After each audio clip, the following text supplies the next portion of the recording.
It was a quiet Friday evening at the office. Most of the staff had already left, leaving only the faint hum of the air conditioning and the soft glow of computer screens in the open-plan workspace. I, unfortunately, was stuck finishing up a client presentation due Monday. By 9 p.m., I was the only one left, or so I thought. As I stretched in my chair, the silence was interrupted by faint laughter echoing from the corridor. Curious, I stepped out of my cubicle and followed the sound. It led me to the women's restroom, where the door was slightly ajar. I froze when I heard muffled voices and the distinct sound of a giggle, low, throaty, and unmistakably intimate. I hesitated, my curiosity warring with a sense of propriety. This wasn't my business. Yet, the soft, suggestive laughter coming from the restroom pulled me closer. Carefully, I leaned against the wall near the door, trying to piece together what was happening. "You're impossible," a voice murmured, low and teasing. I recognized it immediately. It was Claire, our department manager. Always poised, always professional, she was the epitome of corporate elegance. Hearing her in this vulnerable, almost playful tone felt surreal. "You love it," another voice replied, sultry and bold. That one belonged to Harper, a junior associate known for her wit and confidence. My pulse quickened. What were they doing? My mind raced with possibilities, each more absurd than the last. Before I could stop myself, I peered through the small gap in the door. What I saw rooted me to the spot. Claire stood pressed against the tiled wall, her blouse unbuttoned just enough to reveal the curve of her collarbone. Harper was close, too close for this to be a casual conversation. Her hand rested on Claire's waist, her lips inches away from Claire's neck. "You're going to ruin me," Claire whispered, her voice trembling but filled with desire. "Only if you want me to," Harper replied, her tone laced with mischief. For a moment, I felt like I was intruding on something deeply personal, but I couldn't look away. The intensity between them was magnetic, almost intoxicating.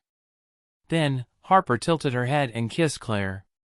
It wasn't a tentative kiss, it was bold, passionate, and unrestrained. Claire melted into it, her hands tangling in Harper's hair. I must have shifted or made a sound because Claire's eyes suddenly snapped open. She looked directly at me through the crack in the door. "Who's there?" Claire demanded, her voice sharp, all traces of vulnerability replaced by authority. I panicked and stepped back, but it was too late. The door swung open, revealing both women in their disheveled states. "Ethan?" Claire's voice was a mix of shock and irritation. Harper, on the other hand, looked more amused than anything. I'm sorry," I stammered, raising my hands in surrender. "I didn't mean to." "What did you hear?" Claire cut me off, her eyes narrowing. "Everything," I admitted, realizing there was no point in lying. For a moment, the tension was unbearable. Then Harper smirked and crossed her arms. "Well, now he knows." "What are we going to do about it?" she said, her tone dripping with playful challenge. Claire pinched the bridge of her nose, clearly frustrated. "This is highly inappropriate," she muttered. "Inappropriate?" Harper shot back. "What's done is done. Besides, Ethan doesn't seem too upset by what he saw." "Do you, Ethan?" I blinked, unsure how to respond. I didn't mean to interrupt." "I'll just go." Harper stepped closer, blocking my path. "Or you could stay," she suggested, her voice dropping to a husky whisper.